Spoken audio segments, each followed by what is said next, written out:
Judas, nós falamos do versículo 1 ao versículo 4, os irmãos acompanhem.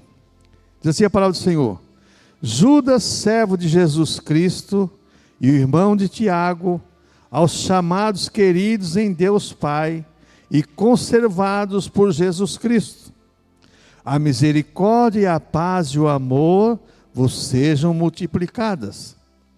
Amados, procurando eu escrever-vos com toda diligência acerca da comum salvação, tive por necessidade escrever-vos e exortar-vos a batalhar pela fé que uma vez foi dada aos santos. Porque se introduziram alguns que já antes estavam escritos para esse mesmo juízo. Preste atenção nessa frase, irmãos. Porque se introduziram alguns que já antes estavam escritos para este mesmo juízo, homens ímpios, que convertem em dissolução a graça de Deus e negam a Deus, o único dominador e Senhor nosso, Jesus Cristo. Pai, obrigado pela Tua palavra, que o Teu Espírito Santo nos ensine, nos console, Pai, que Ele nos abençoa, em nome do Senhor Jesus Cristo. Amém. Irmãos, a epístola de Judas, ela é parecida com 2 Pedro, capítulo 3. Podia sentar, irmãos. E aqui nós vemos aqui, por que Judas escreveu? Ele escreveu para os cristãos da época perseverar na fé, perseverar na comunhão com Deus. E é interessante que Judas, ele começa a sua carta, ele não fala que ele é irmão de Jesus, mas ele era irmão de Jesus, nascido de Maria e de José. Jesus foi gerado pelo Espírito Santo, mas ele era irmão. E ele diz que Judas, servo de Jesus Cristo, e irmão de Tiago, que era irmão de Jesus também, o Tiago que foi o líder da igreja de Jerusalém. E aqui nós vemos agora, ele fala assim, chamados, queridos em Deus Pai e conservados por Jesus Cristo. Ele não se exalta, ele se coloca no lugar de servo. Porque eu sempre falo, irmãos, quem quer ser grande tem que ser servo. O servo, na Bíblia Sagrada, é o maior. Porque Jesus falou assim, ó, quando vocês quiserem ser o maior, vocês servem aos outros. Aí é que está o negócio. Então nós aprendemos muito nessa epístola. E com a ajuda de Deus, eu quero acompanhar com os irmãos um título bastante importante: a misericórdia de Deus multiplicada em nós. Porque nós não vemos com os olhares espirituais como nós vemos com o olhar carnal. O nosso olhar carnal predomina e domina a nossa mente e o nosso coração. E nos leva a ver a coisa de uma maneira material. E quanto que a vida cristã e a Bíblia Sagrada, ela é espiritual. Então, a misericórdia de Deus multiplicada em nós. Primeira coisa que eu vejo aqui, irmão, que esse termo misericórdia na Bíblia, é difícil de interpretar, tanto no hebraico como no grego. É difícil, misericórdia. É duas palavras, é verdade. Misericórdia, né? Quer dizer, fala de coração e fala de miserável. Pode ser, é uma redundância bem simples, mas é verdadeira. Aqui em Judas está relacionado ao termo grego que é o caris, que é a graça de Deus. Então, misericórdia aqui é, em primeiro lugar, compaixão para alguém que sofre. Quem é que sofre nesse mundo, irmãos? Os cristãos, aqueles que aceitam a Jesus. As demais pessoas sofrem, nós não sofrem. Elas padecem devido às consequências da sua vida pregressa. Então nós sofremos de várias maneiras. Nós sofremos com lutas, com dores, com problemas, mas o nosso maior sofrimento desse mundo é espiritual. Porque você quer ver as coisas certas e você não vê coisa certa. Você só vê o mundo cada vez mais fazendo a coisa errada. E a inversão de valores hoje é uma realidade tão grande que o que era errado hoje é certo e o que era certo hoje é errado. A inversão de valores criou esse ambiente hoje. Então o que acontece? Você sofre, porque você é cristão e você fala assim, eu não posso compactuar com isso. Mas aí tem na sua casa a filha, o filho, o genro, a nora, o neto, a neta, e assim por diante. E você que é uma mulher de Deus, um homem de Deus, e você sofre com isso. Fala, meu Deus, mas até quando? Até quando?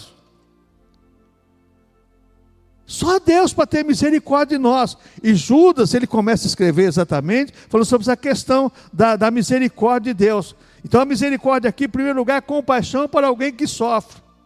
Irmãos, outra coisa que eu vejo nesse texto aqui, compaixão para com alguém que está em angústia. Ontem foi pregado aqui sobre Mateus 11, 28 a seguir. Quem é que está em angústia? Quem necessita de Jesus. Então você necessita de Jesus? Não, você já tem Jesus. Mas você, através das opressões que é tido no dia a dia, você se angustia também. A Bíblia fala que Ló, lá em Sodoma, Pedro fala sobre isso, lá em sua segunda carta, capítulo 3, o justo Ló se afligia. E quem que não se aflige nesse mundo? Irmãos, tem lugar aqui em São Paulo que o cristão não pode andar. Não pode andar. Você não pode andar. Não é por causa do ladrão, do bandido, não. É por causa da pregressão do ser humano. É uma depravação imoral que você não consegue, você não pode andar.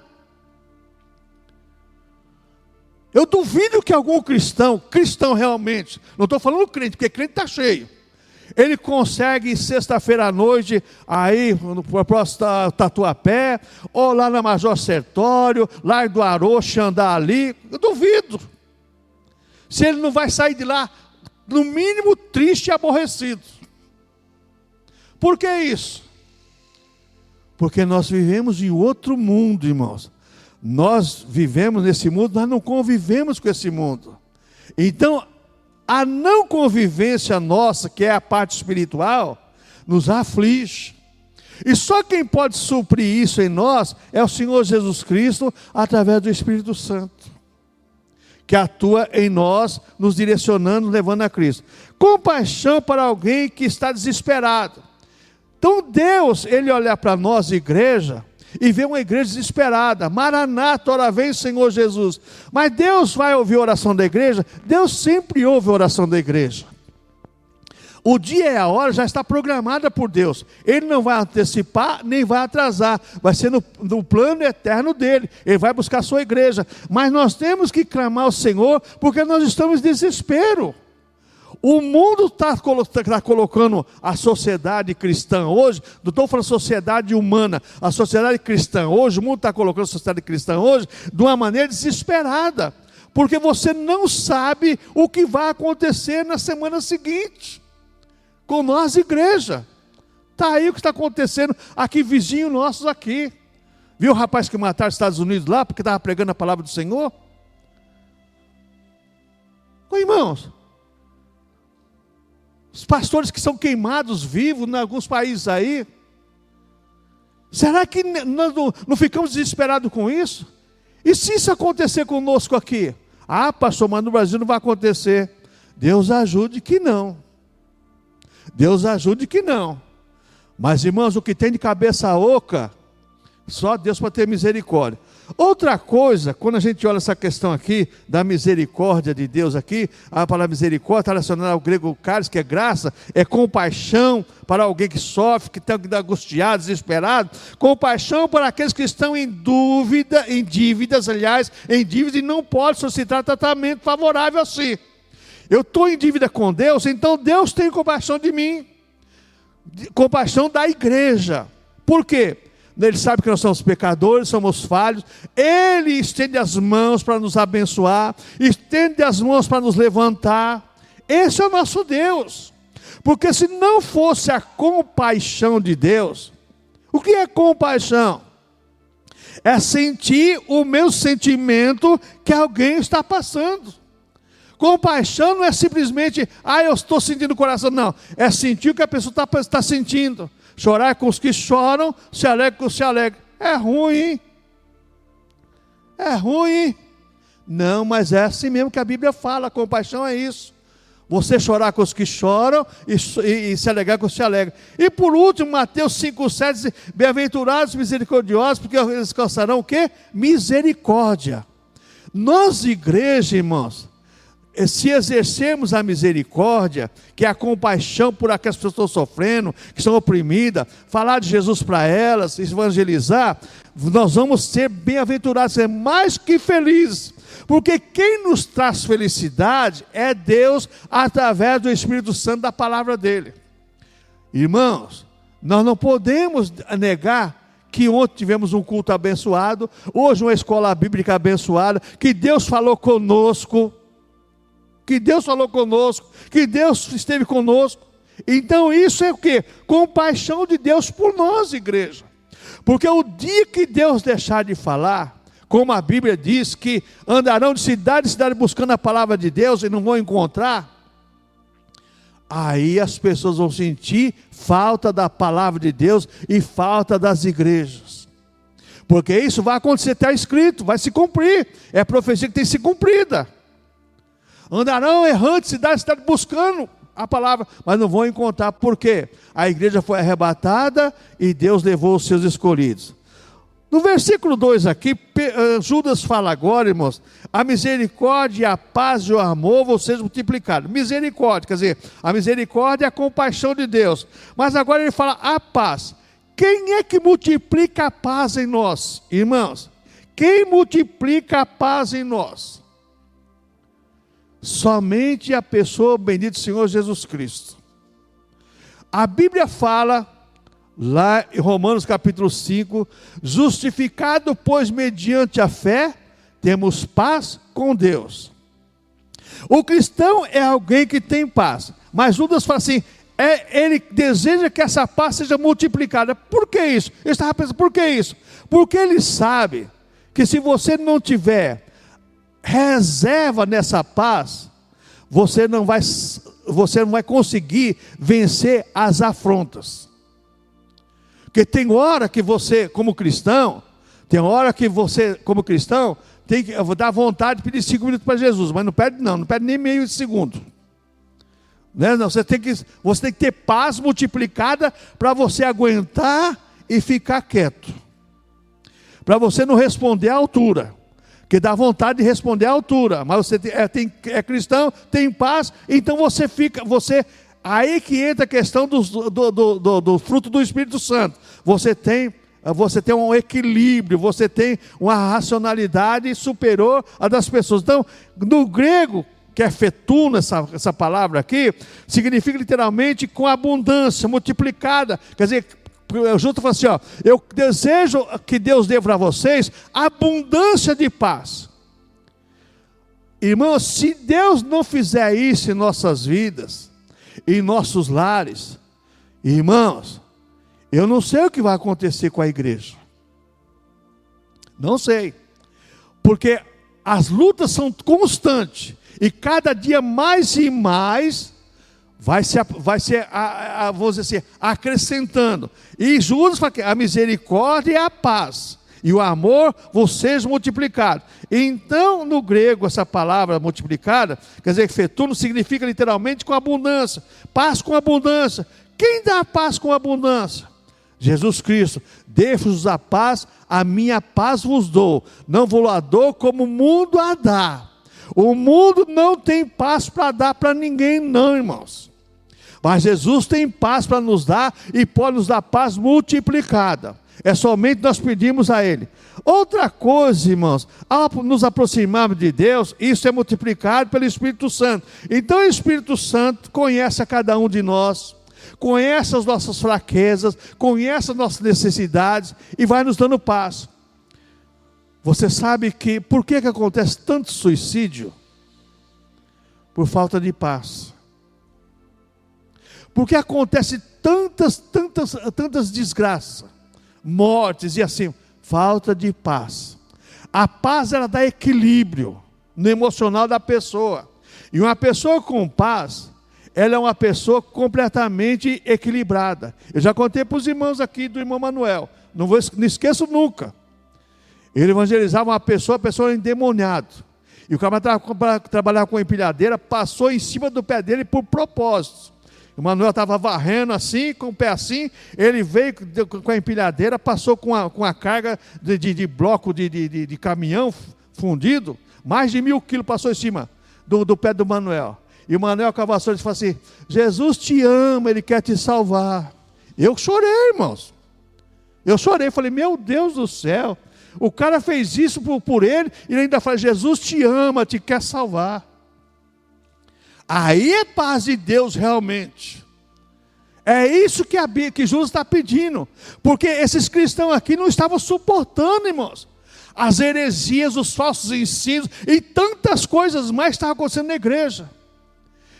E se você não tiver a paz de Cristo multiplicada em tua vida, você corre o risco das heresias te levar. Porque está aí. Principalmente essas questões aí de coach e tantas coisas mais, que proclama, vende felicidade, mas eles comem amargura e tristeza. Essa é a frase minha. Eles vendem felicidade, mas comem amargura e tristeza.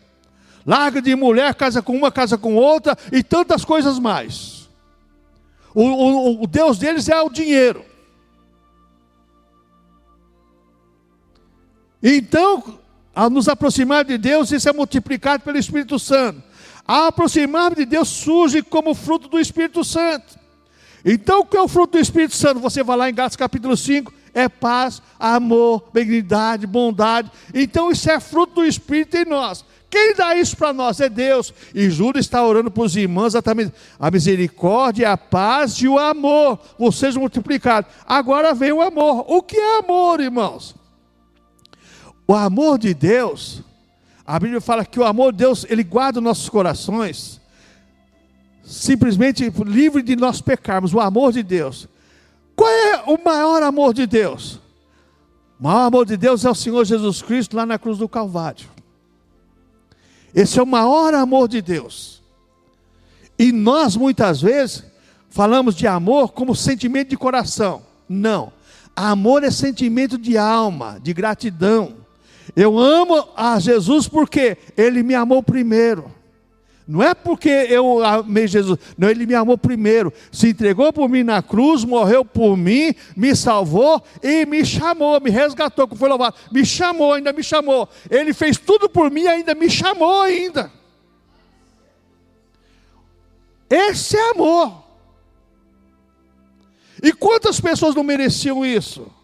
Mas Ele vai lá, Ele chama, e porque Ele é amor, na sua essência, Ele é amor, então Ele faz tudo isso por nós. Então, aproximar de Deus surge com o fruto do Espírito Santo.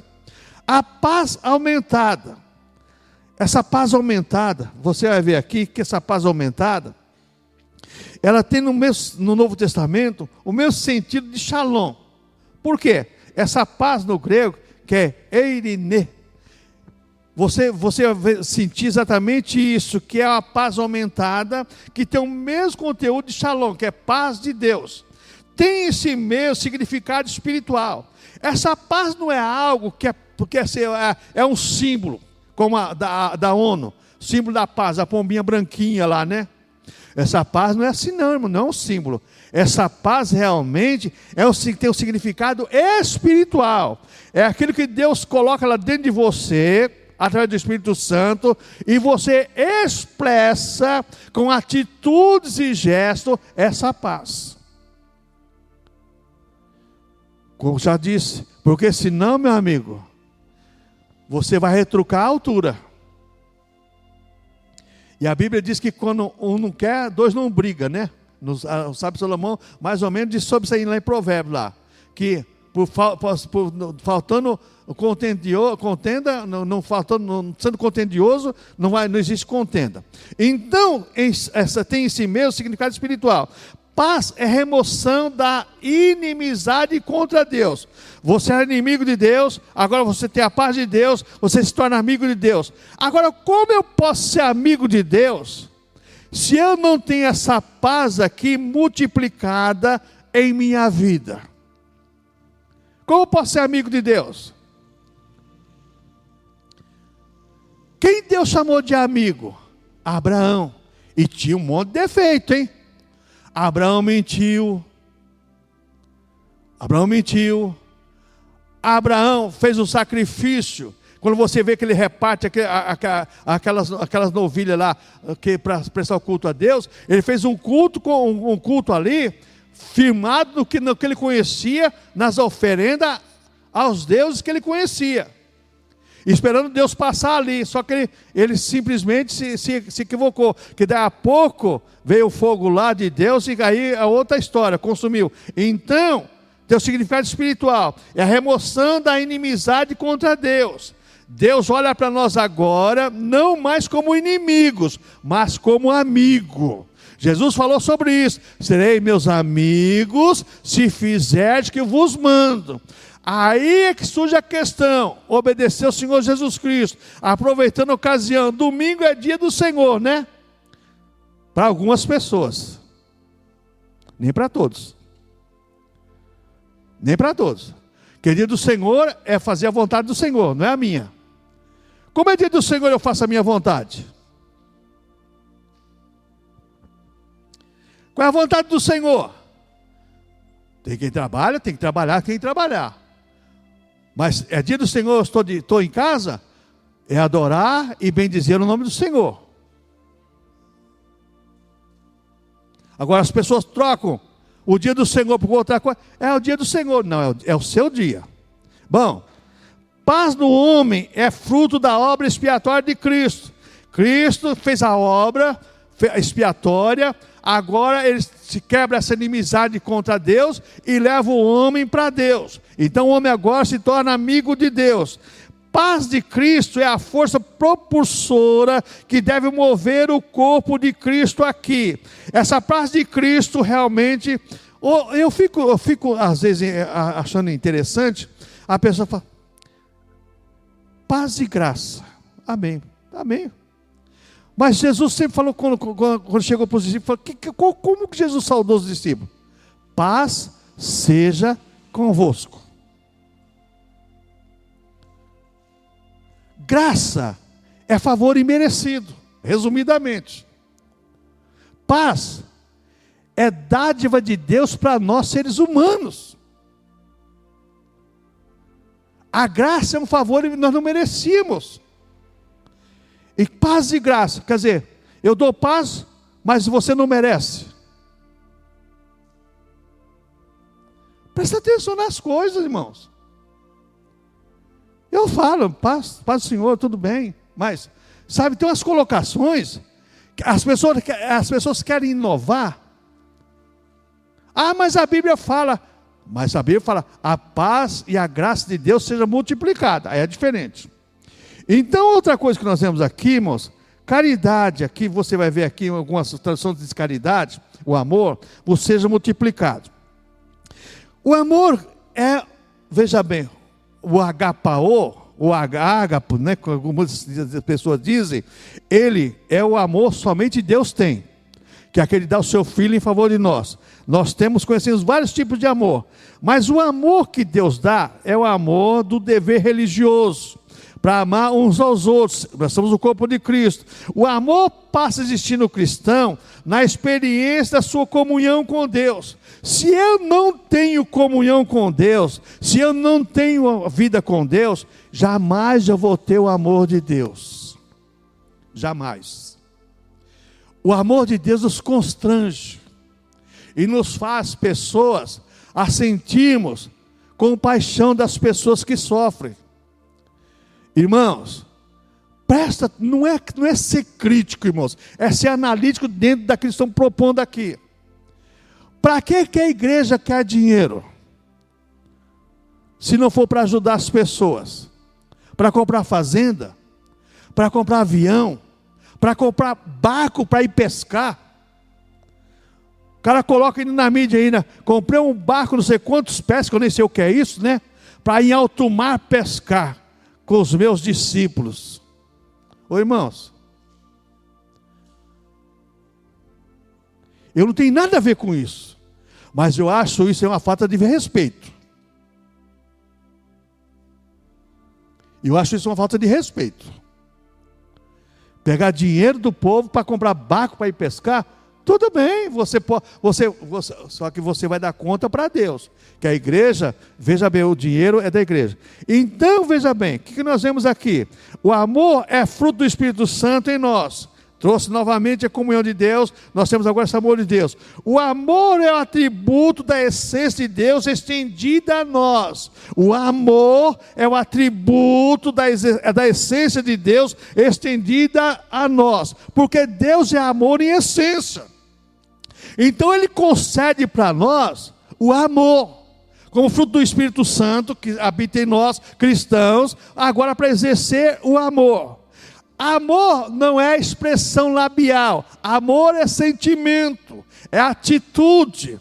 Certa feita uma pessoa disse para mim assim: olha, é fácil você dizer Deus te abençoe, mas só que a barriga da pessoa está roncando. Eu falei, é verdade. A pessoa está necessitando de alguma coisa, e você pode ajudar? Qual é a nossa obrigação? É ajudar. Se não tem, não tem, é outra coisa. Mas se poder ajudar, é a nossa obrigação. É isso que Jesus está colocando aqui. A misericórdia e a paz e o amor vos sejam multiplicados. Agora o versículo 3, presta atenção, irmãos. Aqui agora. Amados, procurando eu escrever-vos com toda diligência acerca da comum salvação, tive por necessidade de escrever-vos, a exortar-vos a batalhar pela fé que uma vez foi dada aos santos. Escrever com toda diligência acerca da comum salvação. Júlio estava preocupado porque a igreja estava caminhando a passo largo para entrar na heresia dos agnósticos, de tantas coisas que existiam naquela época já. O apóstolo João sofreu muito com isso daí. Então a salvação comum é possível a todos os homens. Agora a salvação, dom de Deus, é dada aos cristãos, aos eleitos, aos escolhidos. A salvação comum é estendida a todo ser humano. E Jesus diz aqui, amados, procurando escrever-vos com toda diligência da comum salvação. Tive por necessidade de escrever-vos, a exortar-vos a batalhar pela fé que uma vez foi dada aos santos. A salvação comum não traz fé. A salvação salvífica, veja bem, a salvação salvífica sim, ela traz fé para o ser humano. Pela fé nós somos justificados, pela fé somos adotados como filhos. Então a salvação comum é possível a todos os homens. Agora a salvação da alma, do espírito, é exatamente para aquelas pessoas que são eleitas, são por Deus. Toda humanidade vê a salvação comum, mas nem todos serão salvos. Você pode pregar o evangelho para 1000 pessoas que não tem Jesus. 15, 20 vai aceitar Jesus, a maioria não vai aceitar. Pega o exemplo, São João capítulo 6, aquele sermão que Jesus pregou lá em Cafarnaum, só ficou 12, e tinha uma multidão ali, irmãos, que seguia Jesus. Mas quando Jesus falou a verdade, ficou os discípulos só, e Jesus pergunta para ele assim, vocês também não querem ir embora não? Aí só um que responde, o Pedro: Senhor, para quem iremos nós? Só tu tem palavra de vida eterna. Todo ser humano vê que Jesus Cristo é Salvador, mas nem todo ser humano quer Jesus como Salvador. Aí é que entra o valor da salvação. Você fala assim, graças a Deus, eu fui escolhido por Deus, sou salvo em Deus, pelo sacrifício de Cristo na cruz do Calvário, e me alegro nisso, e eu tenho prazer nisso, em viver essa salvação para a glória de Deus. Só que esse evangelho aqui que estamos pregando, não dá ibope, viu, irmãos? E nem agrada a todo mundo, não. É o evangelho bíblico. Mas não é evangelho da mídia, da multidão. É evangelho para salvos, para salvação. Então toda a humanidade vê a salvação, mas nem todos são salvos, não. Tem alguns que até podem desfrutar de momentos com a igreja, né? Mas aí é como diz a Bíblia Sagrada: saíram do nosso meio porque não eram nossos. Se emocionou, fez um monte de coisa. Já contei que testemunho das pessoas, curada, revelada, curada. Você não quer aceitar Jesus? Não, vim aqui na igreja para receber minha bênção. Não quero mais nada. Não quero mais nada não. Ué.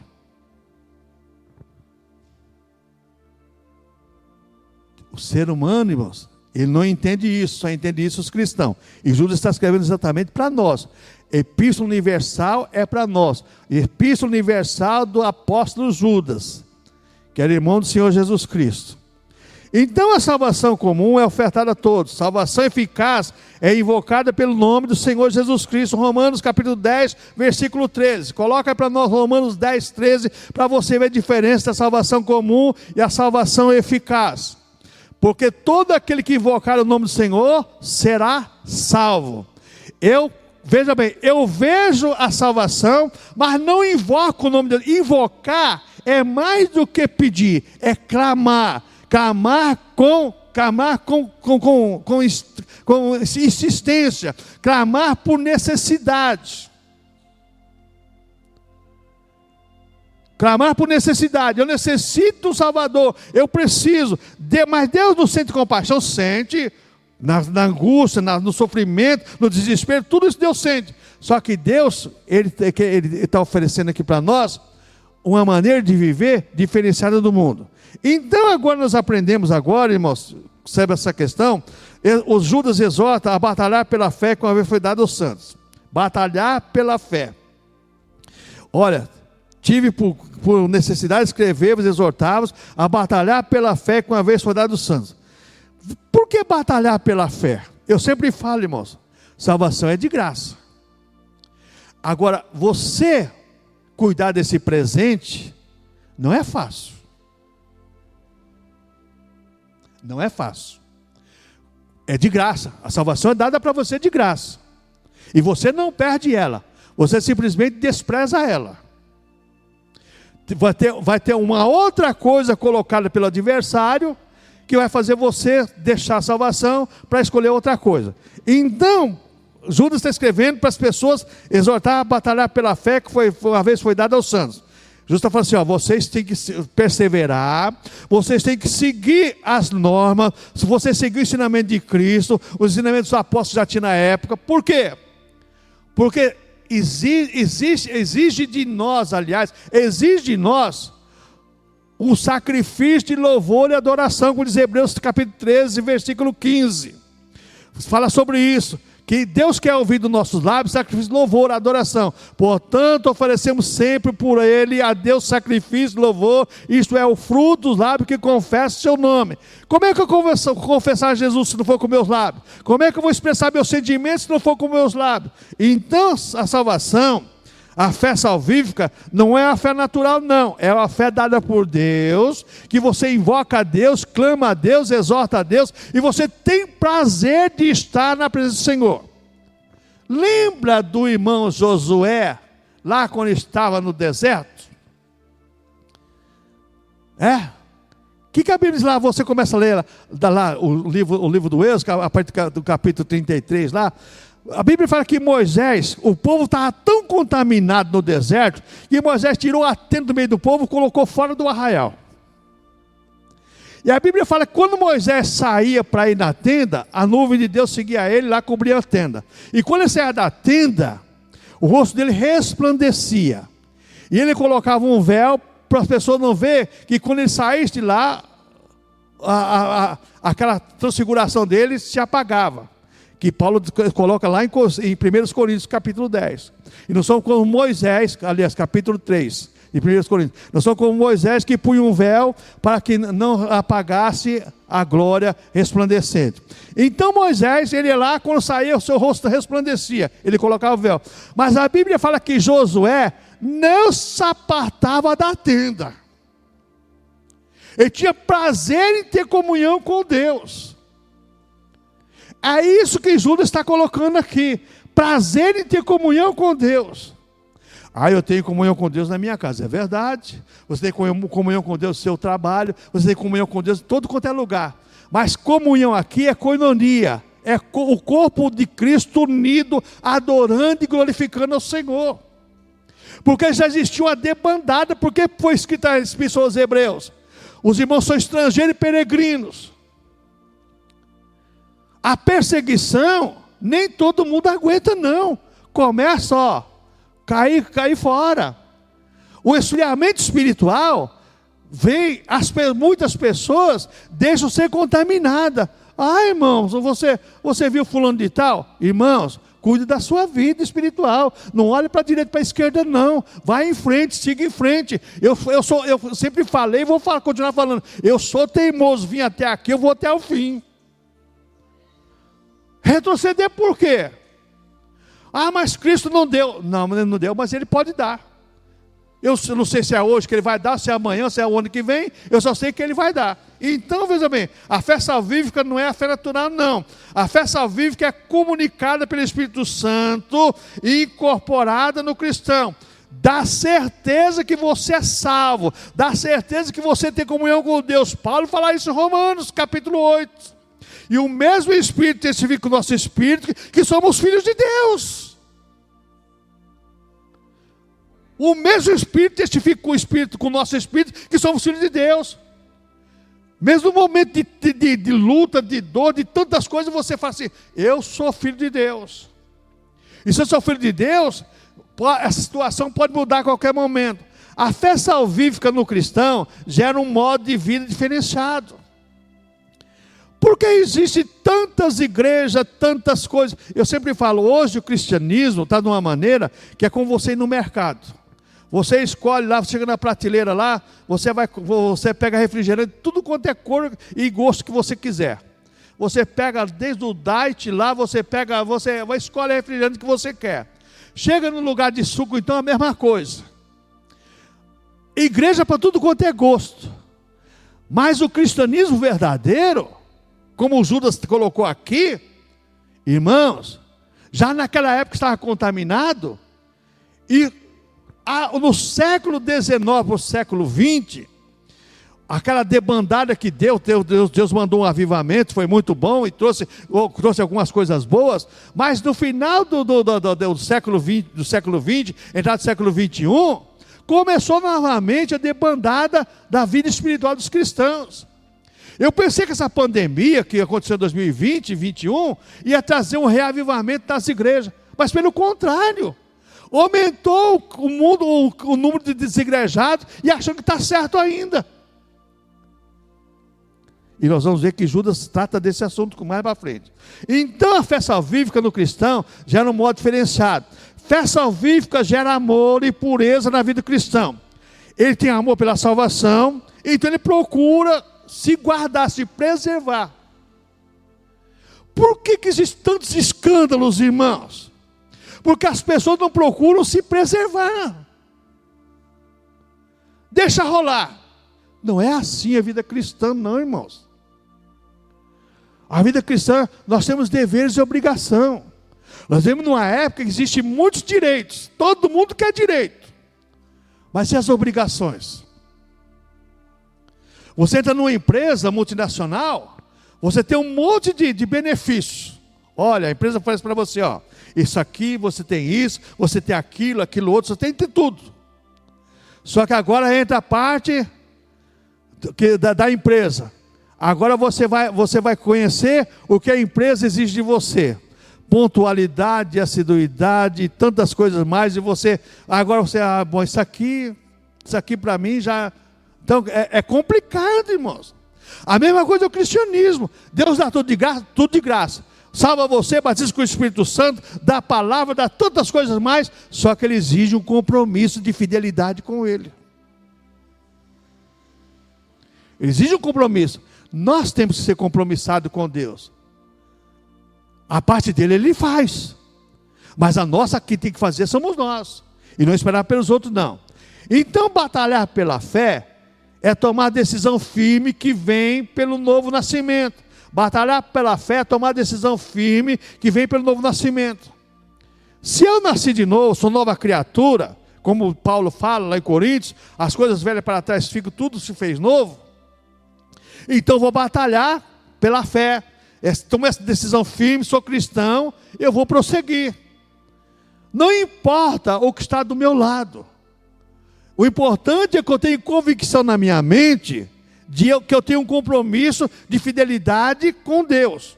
Então isso exatamente é o que Judas está escrevendo aqui. Agora olha o versículo 4 para nós encerrarmos. Porque se introduziram alguns, não foi poucos não, alguns. Você pega a patrística, que são os pais da igreja, e você começa a ler lá, você fala assim, meu Deus do céu. Aqueles homens enfrentaram lutas terríveis, irmãos. Luta que nós não temos hoje ainda. Nós não temos hoje ainda. Por que existiu tantos concílios das igrejas? Constantinopla, Antioquia, e tantos quanto foi lugar. Por que isso? Para chegar a um veredito de defender a Bíblia Sagrada e defender a fé dos cristãos. O concílio de Laodiceia, o concílio não sei de onde. Irmãos, por que isso? Porque exatamente necessitava daqueles homens defender a fé que eles tinham em Deus e as Sagradas Escrituras. Então, Judas fala aqui, porque se introduziram alguns que já antes estavam escritos para o mesmo juízo. Quer dizer, as pessoas surgem, condenadas por Deus já de antemão, já estão condenadas por Deus, mas eles querem levar a pessoa junto com eles. O que as pessoas não entendem no erro da Bíblia Sagrada, exatamente é isso, que aquele que está seduzindo você, está levando você para o mesmo caminho errado dele. Que Jesus falou para os fariseus, doutores da lei? Ai de vós, escribas e fariseus, que andais de mar a mar para fazer um prosélito, e depois de ter feitos, faz o quê? Lança no inferno. Está em Mateus 23.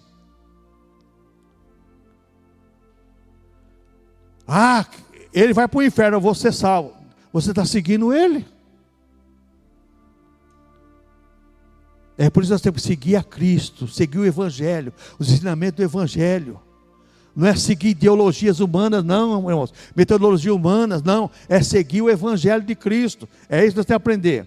Então, falsos mestres e falsos ensinadores da palavra de Deus. E Judas diz aqui, homens ímpios que convertem em dissolução a graça de Deus, negam a Deus, único dominador e Senhor de tudo. Quer dizer, homens, falsos ensinadores. Primeiro, distorcem a fé original anunciada por Cristo e seus apóstolos. A fé original, não.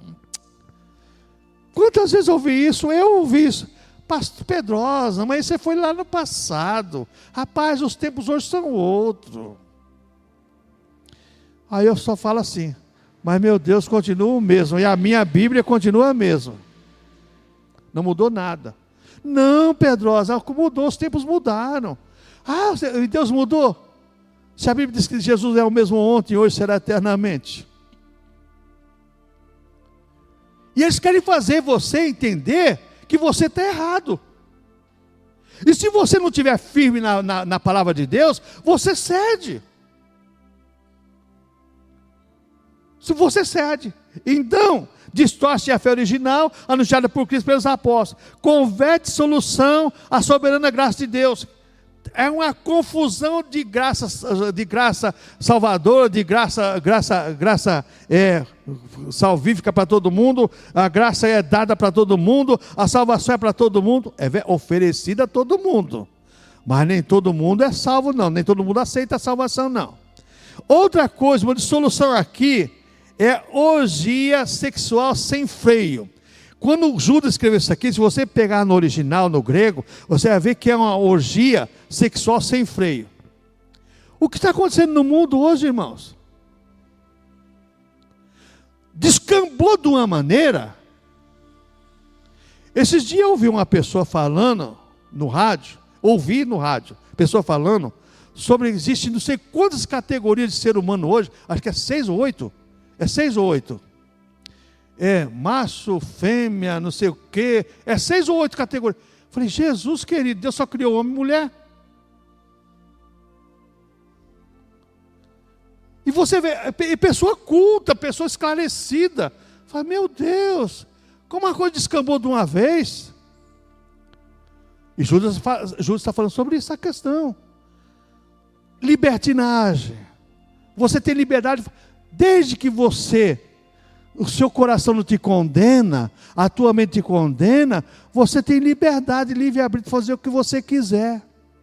Aí eu vou para Jeremias, quando Deus fala para Jeremias, enganoso é o coração mais que todas as coisas. Irmãos, nós temos que tomar muito cuidado, aprendemos com a palavra do Senhor nosso Deus. Então, a dissolução aqui é a orgia sexual sem freio. É o que está acontecendo no mundo aí. Deixa rolar. E vai rolando, e as pessoas não estão nem aí com a hora do Brasil, como diz a rapaziada. Judas condena mestres e ouvintes que vivam na prática do pecado. Olha que diz aqui, ó. Que converte em dissolução a graça de Deus e negam a Deus único soberano Salvador, nosso Senhor Jesus Cristo. Judas condena esses mestres e condena os seus ouvintes. Por quê? Porque você ouve um erro, permanece no erro, e para você agora tirar aquele erro da sua cabeça, só um milagre de Deus. Fala para uma pessoa de seitas famosas aí, não vou usar o nome, que ela está errada para você ver. Ela vai dizer que está errado, está você, que ela está certa. Fala para essas pessoas de seita que o livro que o fundador da seita escreveu não tem o valor da Bíblia Sagrada para você ver. Não, tem o mesmo valor. Tem o mesmo valor. Fala para o líder, fala para alguém dessas seitas aí, que a Bíblia que o líder deles transliterou não é original. Que tem Bíblia para tudo quanto é gosto hoje. Que Deus tenha misericórdia, que nós venhamos ficar com a palavra de Deus. Isso aqui Judas está escrevendo para nós, igreja hoje. Epístola Universal do apóstolo Judas. Que é a Epístola Universal? Para todas as épocas da igreja. Quais são as Epístolas Universal? Começa de Hebreus e termina em Judas. São 8. Não vamos também dizer, como diz uma seita que tem aí agora, famosa aí, né?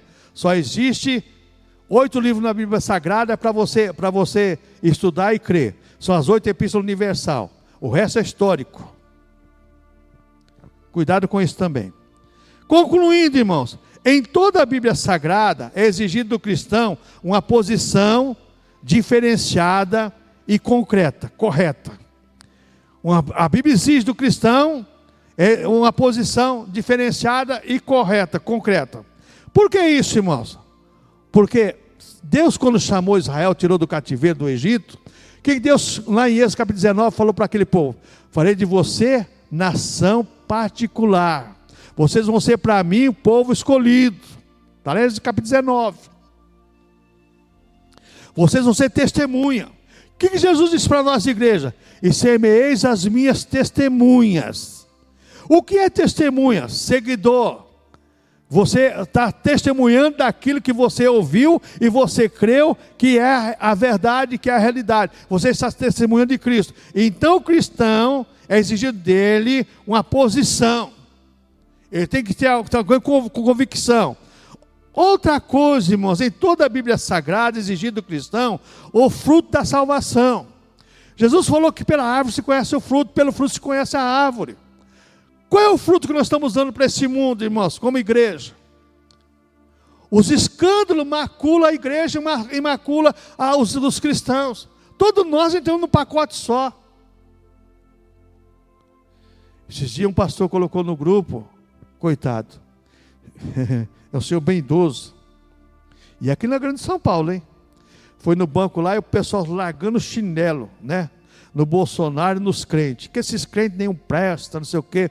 Aí depois eu, para completar, ainda ouvi no rádio, o camarada falou assim, esse negócio de crente aí, essas coisas todas aí, lembra da seleção 2014, foi 2014, né? Que a maioria era crente, não sei o quê e tal. O que aconteceu?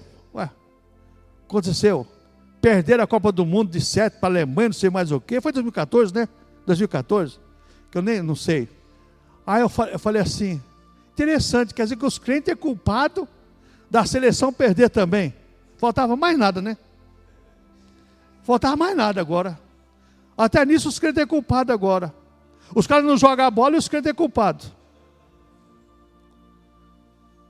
Só Deus para ter misericórdia, né? Irmãos, e o pastor postou que ele chegou no banco, estava largando o pastor, aí falou assim, aí uma mulher falou assim, nenhum pastor presta. Ele falou assim, olha, a senhora não me conhece, eu sou pastor. E a senhora procura na cidade aqui, se tem alguma coisa que mancha o meu nome. Não, senhor, não estou falando com o senhor não. O senhor está falando, eu sou pastor. Mas nós entramos no pacote, irmãos. Os outros fazem o erro e você paga. Os outros fazem a coisa errada e quem paga somos nós. Porque nós levamos o nome de Cristo, que é ser cristão. E para encerrarmos, em toda a Bíblia Sagrada, é nos alertar de que não pertencemos a este mundo. Tire da sua cabeça, se você tem na cabeça, você não pertence a este mundo, você pertence ao reino de Deus, e o reino de Deus não tem nada com as trevas, nem comunhão nenhuma. Amém, irmãos? Se Deus permitir, vamos continuar com esse assunto, que esse assunto é de suma importância para nós hoje, nós cristãos.